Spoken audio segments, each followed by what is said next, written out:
Paray na aga. Ayan, madiretso na ako sa message.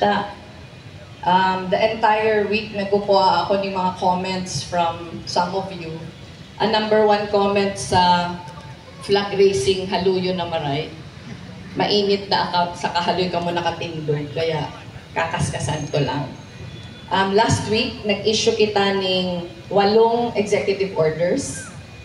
Si pinakainot, zero tolerance policy for corruption. I-discuss ini sa Indo ka mga kanya-kanyang department heads, pero basically, ang sa tuya lang napakiulay, mag-cooperate sa IAS.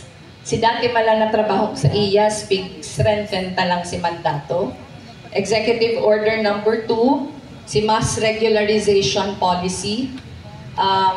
Si gabos na casuals na 10 years and above na nagsisilbi continuously itong datos-datos, iyo si initially qualified, pero iniyo maagi pa sa mga department heads.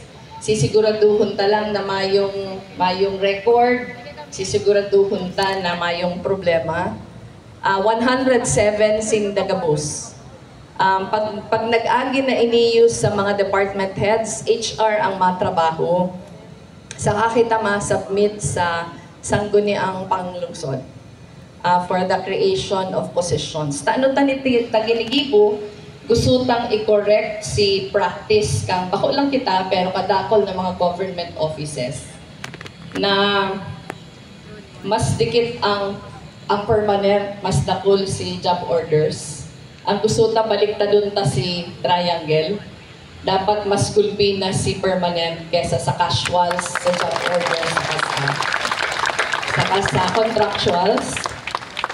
Matao ini yun ng security of tenure. Hopefully mas inspirado ang ang mga empleyado dahil mayo siyang paghadir kada nag-change ng administration. Mayo siyang paghadir kan sa iyang susuportahan sa eleksyon.